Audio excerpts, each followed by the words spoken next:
you for that warm welcome. I'm Stan Grab. We're coming to you live from Sydney tonight. Joining me on the panel, youth researcher at ANU's School of Politics, Intifar Chowdhury, the creator of some of Australia's most powerful, scary ad campaigns, Siimon Reynolds, Minister for Communications and the Arts, Paul Fletcher, Shadow Minister for Infrastructure and Regional Development, Catherine King, and lawyer and political commentator, Caroline de Russo. Please make them all feel welcome.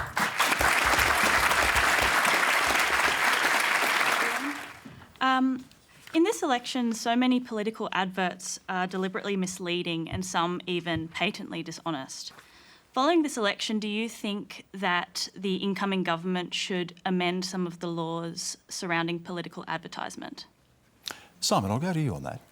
Well, my personal view is absolutely. I think it's outrageous that the whole rest of the advertising industry, if they say something even slightly inaccurate about a beer, let's say it's got vitamin A in it and it doesn't have vitamin A, they are going to be fined, they're going to be slammed, it's going to be taken off air.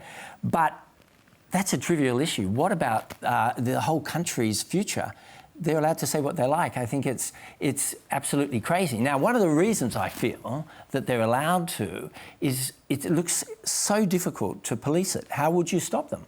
And I think that's the challenge, is if I'd love to see some kind of body, perhaps three federal judges looking at each ad prior to it going and giving a tick off that it seems like it's right for the nation to see, something like that. But it needs some kind of body to oversee this advertising. We're going to talk as well about the effectiveness of ads, and of course you're well known for one very effective ad. If you're of my age, you'd certainly remember this ad. For those not, let's have a little look. But now we know every one of us could be devastated by it. The fact is, over 50,000 men, women and children now carry the AIDS virus. That in 3 years, nearly 2,000 of us will be dead.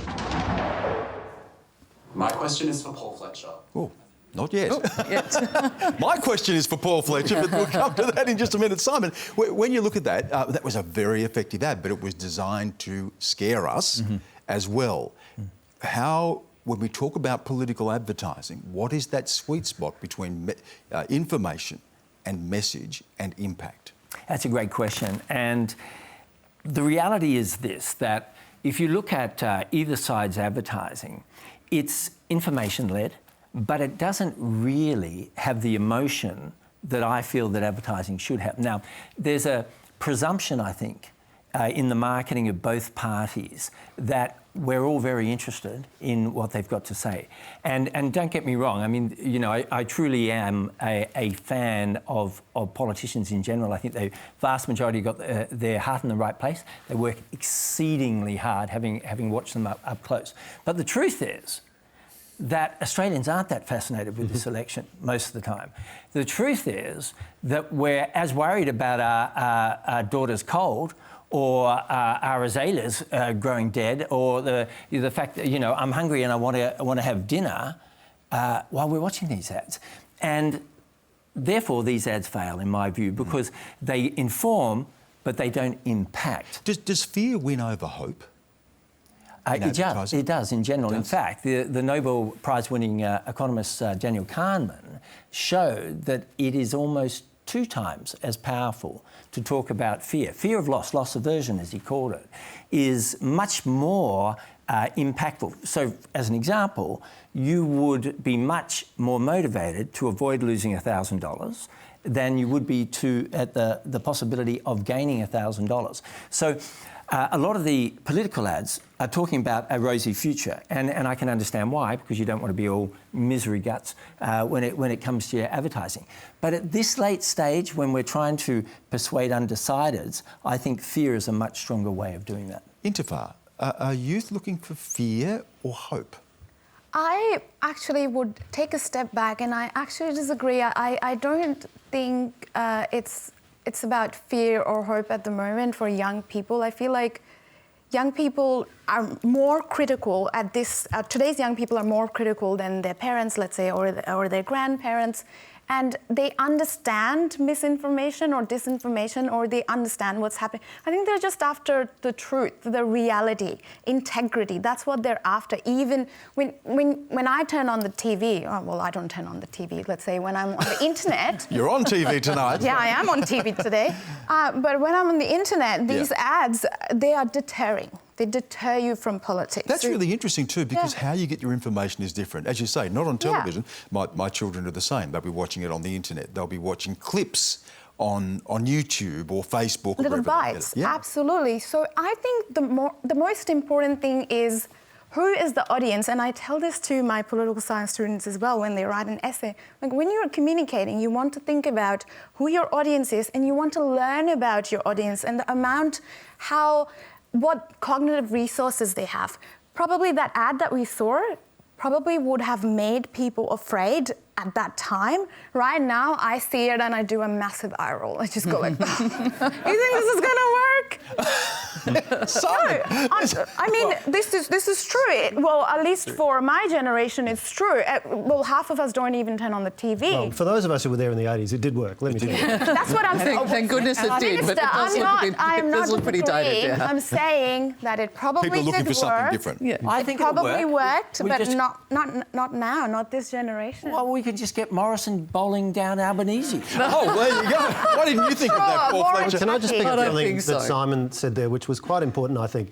He made the point that for quite a lot of people, political issues are not top of mind.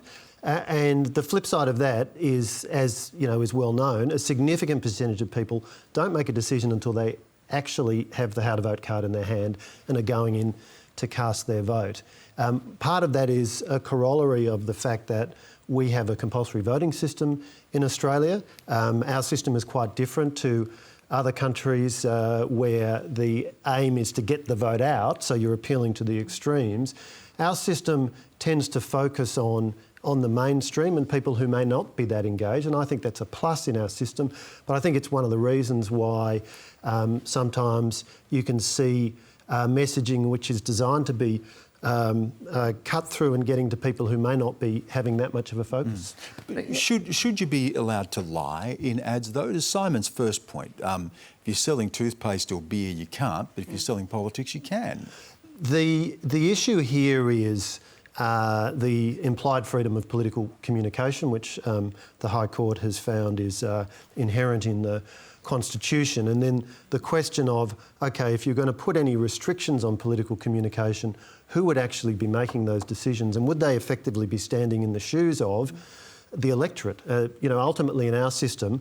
but a lie is a lie, right? I mean, if you're lying to someone... But if you stand or fall on the claims you make and whether they're effectively rebutted, and it's the electorate that ultimately makes that decision. And if one party says something, the other party, if it believes it's incorrect, has a very strong incentive, the means and motivation to get out there and say, well, that's not true, this is the truth. Catherine, you know, according to the polls, you may even be in office after the election. Would you look? Is that something that Labor would want to look at seriously? There's a couple of things. I want to take up Simon's point. Seriously, you can't honestly tell me there's no puffery in advertising. So, really, there's issues about, obviously you can't make a health claim in advertising because that has some very serious consequences if you're trying to make a claim about that, and that's why there's regulations around that. I think people are really discerning, and the example I use, and I think Paul and our kids are similar ages. I have a 13-year-old, watching YouTube, TikTok all the time, and he has been absolutely inundated with Palmer United ads. I think they're just everywhere, and he says, like, why are people believing, this rich billionaire? Why are they being conned by this bloke? And, he's 13, he can work it out. I think people are pretty smart and they see everything through a lens of, this is someone trying to persuade me about something. Is it true or is it not true? So they think so little of politicians, they accept they lie all the time, and so no, you don't need a law against them. No, that's not what I'm saying, Stan. That's not what I'm saying. What I'm saying is people have a discernment about what they're seeing. They make put it through a lens of their own lived experience, and they make those decisions. and use critical thinking skills. Now, obviously, advertising is exactly that. We are trying to persuade of a particular thing. We're trying to say, our side is better. Of course it is, but our side's better, and this is what we're going to do about it. So I think, facts do matter, but I think also, I think people are pretty discerning about it, and we'll leave it to the electorate to make up their mind about those things. Caroline. I look at it from a legal point of view, and obviously I've done a lot of corporations law. If you make a misleading or deceptive claim to the market and it has a material impact on the share price, ASIC are visiting you pretty quickly, and we've seen a lot of that sort of thing play out in the courts over the years. And I do appreciate Catherine's point. How do you actually regulate this if you do go to regulate it? It's the sort of thing where you would do the draft and you would as easily tear that draft apart and try it again and never really come up with something that balances it well. So I always take the view of I'd prefer more speech than less speech, and to the extent that it can be rebutted, that is obviously the preference. The thing where it can be really impactful is, well, one, does it have an impact? And two, at what stage of the campaign is it? I mean, if you were seeing that, it's always the last week of the campaign that this stuff sort of comes out where there's almost no opportunity to rebut it, where if it is effective, that's where it can be a problem. And we saw that, I suppose, in a sense with the Mediscare in 2016, that there was pretty reasonably effective. And the coalition still hasn't scrapped Medicare. So, that they can be problematic. Well, I hate to be cynical, but lawyers, journalists, politicians and advertisers, I don't have any of us all right? Intifar, you're excluded tonight, researchers. Hello. My question is, can we talk about productivity for wage growth in isolation without talking about revenue growth or recovery, in particular our national revenue in exports of goods and services? And when we talk about exports, can we choose not to talk about China? You see, everything is so interconnected if you want to govern effectively. Yeah, that's a great question, Swan. Very clever. It's a really great question. Catherine, there's so much in that. Sorry. There's so much in that. Obviously, geopolitics with China, which we'll try to get to. But it also goes to this idea and the areas of differentiation between the two parties. The Prime Minister has said that Anthony Albanese is a loose cannon, to use loose unit. I think it was. Loose unit. A loose unit, to use his words when it comes to the economy. Arguing for a 5.1% increase on minimum wage during an inflationary cycle. Isn't that precisely what's going to lead to more interest rates, increased inflation, push other wages up beyond minimum wage as well? Not at all. You have to be able to have money to be able to spend money in the economy. And we're talking about workers who are earning $20 an hour, and we're talking about an extra $1 an hour. I mean, seriously, these are workers who, frankly, kept us going during the pandemic. And it's not, is Morrison seriously, apart from the fact that what is he trying to appeal to young people by using the word, loose unit? Really, it went past me. Is he seriously? I'm not young, by the way. My 13-year-old uses it all the time. So anyway, but is he seriously going into this? The polling day on the 21st of May to say that those workers on minimum wages deserve a pay cut, because that's basically what he's saying. If he doesn't believe that they should, that is exactly what he's saying. Exactly. That is the consequence. We had the leader of the opposition. That is the consequence of what he is saying. He would set wage rates. He did not say that. Now you just you are verbling him. How about you let me finish what I was going to say? That you are verbling Anthony. Anthony said very clearly that minimum wage needs to keep up with inflation. Now, that should be a bipartisan point of view. It is self-evident. If poor people don't have money to spend in the economy, what do you think is going to happen? And that is basically, people who are earning $20 an hour are not wealthy, and they deserve to have their wages keep up with inflation. That is what Anthony said. Okay. And so, Siimon said there are no differences between the major parties. Let me tell you one fundamental difference. In our party, we understand that the wealth in the economy... Poor people should stay poor. Basically. Catherine, you're talking about verbal. Let's not verbal, right? The money in the economy comes from the private sector. 87% of people are employed by the private sector. So when you talk about a wage increase, that has to be paid for. And overwhelmingly, that has to be paid for by private sector employers. So when you talk about a wage increase, that means a small business person who is worried about whether they can keep their business going, whether they're getting the extra revenue to pay for those wages. The system, it's an overall system, and these are difficult judgments because, yes, it's important that we understand people's need for income, of course. That's why we have a specialist body, the Fair Work Commission, that weighs up these issues and understands that the money that is paid to people in wages has to come from somewhere. Overwhelmingly, it is people are employed in private sector businesses, and they only have the money to pay the wages if they can earn it from their customers. Don't stage 3 tax cuts have the same impact, though, if you're also going to be forcing up inflation, playing into the interest rate cycle, favouring people who are earning more if you're going to be earning paying 30% up to $200,000. How is that fair, and does it still not push up inflation? You know, we often get criticised for not having economic reform.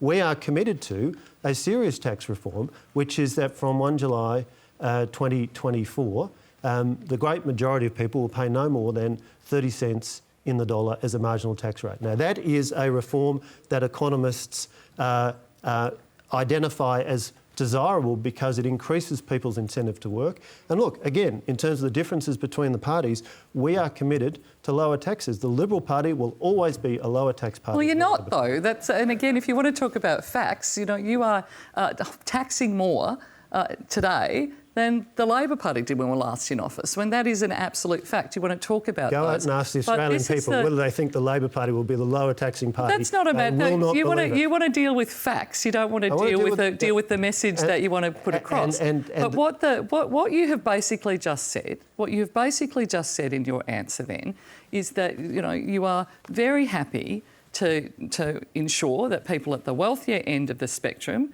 get to spend and keep more of their money, but you're not happy for people at the poorer end of the spectrum we could sit here and have a political debate between the two of you all night, but I do want to hear from others on the panel as well. Caroline? In relation to anything in particular, or just... That might be the best answer all night. I feel like there's a lot in there. There is a lot in that, but the reality is that we are, regardless of who's going to be in office, in an inflationary cycle. That's also global. Interest rates are going to be pushed up. There is questions of equity and fairness, and whether it's tax cuts or whether it's an increase in minimum wage, they all have knock-on effects. Is this the reality that we are captured by this cycle regardless right now? I think it is a little bit, and I think, to be honest, regardless of who's going to be in government, it's going to be something that has to be dealt with. It's not like we have an election and it all goes away. The point about it only being $1, I mean, that there is in relation to the one person, but there is a lot of people in this cohort. So in a macro sense, it's actually hundreds of billions of dollars that goes into the economy. So it does have the effect of being inflationary. And my mum always tells me about the 1970s, how her wages went up, like they doubled, and then 2 weeks later the cost of goods and services doubled. And the fact of the matter is, if you're in a business, the business person has the decision to either, if they can, absorb that cost, but they might have other input costs that are also going up, or they have the decision whether they pass that on to the consumer. And in some cases they are just going to have to, and that there will obviously then have that inflationary effect. But the other thing is it might be a matter, and we do see this, that if you start having to increase wages, I'd rather take a tiny bit of a hit than have one of my colleagues lose their job. And sometimes it does come down to that, depending on the type of business and the size of the business. When you're going through an inflationary period, you want to have a job. Do you all feel as if we're chasing our tail at the moment? Cost of living is going up, but then you look at wages, then you look at interest rates, it's sort of robbing Peter to pay Paul. Hands up, do you feel as if we're just... Yeah. I think cost of living has certainly come to the fore throughout the campaign. After missed opportunities in this election campaign to select culturally and linguistically diverse candidates in Fowler and Parramatta, do you believe that more needs to be done to support and encourage minority representation in Australian politics going forward? If so, what do you believe should be done? Catherine, how does Andrew Charlton from the eastern suburbs and Christina Keneally represent people of the western suburbs of Fowler and Parramatta? Well, I think the first I'd say is that we do have a really diverse range of candidates in this election campaign. The question was about Parramatta and Fowler, and diverse candidates were pushed aside so that two people could be parachuted in, and they're not from the area. Well, I think first I'd say that Christina Keneally is an extraordinary politician, and she will be a fantastic member for Fowler. And Andrew Charlton is someone who will make a substantial contribution to, again, the federal parliament. Both outstanding candidates, and there are pre-selection processes that are gone through, and that was the outcome of those processes. But I think, you are right, it does need to be a far more diverse representation in politics. In the 20 years I have been there, there have been more women. We are beginning to see more culturally diverse. The fact that we now have a First Nations caucus within the Federal Parliamentary Labor Party, Linda Burney, Patrick Dodson, Malandiri McCarthy, we're hoping to get Marion Scrimgeour up in Lingiari, is terrific. Sally Situ, I think, will make an enormous contribution. We've got... Tu Lee would have made a contribution in Fowler. She was pushed aside. So she wasn't pushed aside. There was a pre-selection process that was undertaken, and that's the outcome of that process. But the question is why you can't develop local candidates who are diverse and represent very diverse electorates. Which I think we actually have done, and that's what I'd say.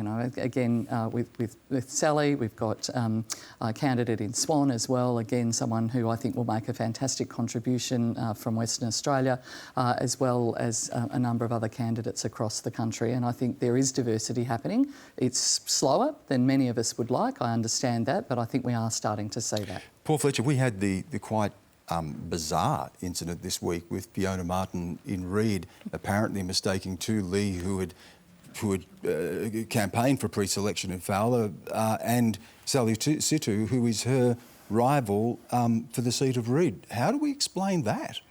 Well, look, Fiona has dealt with that, but we've seen a really strong reaction. We've seen a really strong reaction from the Labor Party because they are very sensitive on this point of parachuting in candidates from other parts of Sydney into Western Sydney. Andrew Charlton from his $16 million mansion in Bellevue Hill can't even name 3 restaurants in Parramatta. The big question for Christina Keneally is if she loses in Fowler, is she going to keep living there? I mean, that's a really interesting question. I think what happened with Fiona Martin and Sally Situ, to be fair, was pretty appalling. I think she could have dealt with it by apologising. I think people in Western Sydney are pretty tired of being taken for granted by the Labor Party, quite frankly. And the Labor Party has taken Western Sydney for granted for a long time. It's taken Liberal National Intifar's dying to say something here, and she can't get a word in. Intifar investment. See, that's the problem of representation, which I'm trying to say something. So basically, we have a problem of representation in this country. Right now, it's shameful. It's absolutely shameful, and we're not addressing the question. The problem has been there for a very long time, and this is what people from minority groups, from equity groups, from marginalised groups, from young people, is that how long is it going to take for these problems to not be a problem? Maybe in the 1980s it was a problem. Right now it's a shame. When I live in Canberra, when I look over my shoulder, right, to the Parliament House, do I see any bits of myself? No. And that's shameful. I don't feel represented, and representation is a very big problem, especially among a disenchanted electorate. I think there's two parts of it. The first is that they should be represented more from cultural backgrounds. The second is, why aren't more people from cultural backgrounds intending to enter politics? So I think what has to happen in addition... I think they tried in Fowler, but Christina Keneally got the pre-selection. I think that what should happen over a period of the next 10 years is we should be going into the schools and trying to interest the top people from all kinds of diverse cultures to want to be in politics. Because the question you've got to ask is, are the best people of any culture actually entering politics now? And we've got to dive in and... That's a very, very good point, actually, Siimon. And let's forget about people from diverse culture. Let's talk about women, right? And we do an incredible job in pushing women from the parliament, right? If you look at just last year, look at the Jenkins Review, right? we do a ridiculously good job in scaring women away from politics. We can't even keep the halls of the parliament, which is meant to be a sanctuary for the rule of law, where 1 in 3 women are being harassed, bullied. Why would anyone want to be in politics where you could literally get raped? Stan, can I ask you about whether you, in fact, would have any political ambition, whether it's something you could see in your own future? Well, I think the question more stands in the sense of representation. You know, I don't, you know, it's not necessarily, so-and-so or so-and-so wants to be in politics. But it's like, you know, I look at the example of, 3 fantastic New York City councillors, Shahana Hanif, Linda Lee, Julie Wan. 3 random examples. They're not Australian. Shahana Hanif was the first Bangladeshi American on the New York City Council. Julie Wan and Linda Lee were the first Korean American women on the New York City Council. For me, what resonates with me is, young women of those cultures, they see this is, they can see themselves in these people. They can see, I'm valued, I'm a part of the multicultural community, and for me, that's what's important. I feel like, representation, in politics, if politics is representative of the people, politics can work most effectively. I think for me, it's not really about, whether I, have an interest, but I, feel valued as a part of the community when I can see the community in Parliament. Stan, can I just pick up on that point? So with, Gladys Liu as a member for Chisholm, for example, for the first Australian of Chinese background in that seat, my electorate, 19% of people report being of Chinese background, 4% Indian, 3% Korean. That's very typical of many electorates across Australia. And so the more that people from non-Anglo backgrounds can look and see people like themselves in Parliament, I think the better. I'm pleased with some of the examples we have in our party room. I'd like to see more. But what's also important is attracting people into the parties, the political parties, because that's where most of the parliamentarians are drawn from. And we've made some progress, but we've got work to do. Thanks to our panel, terrific panel, Intifar Chowdhury, Siimon Reynolds, Paul Fletcher, Catherine King and Caroline de Russo. Thank them.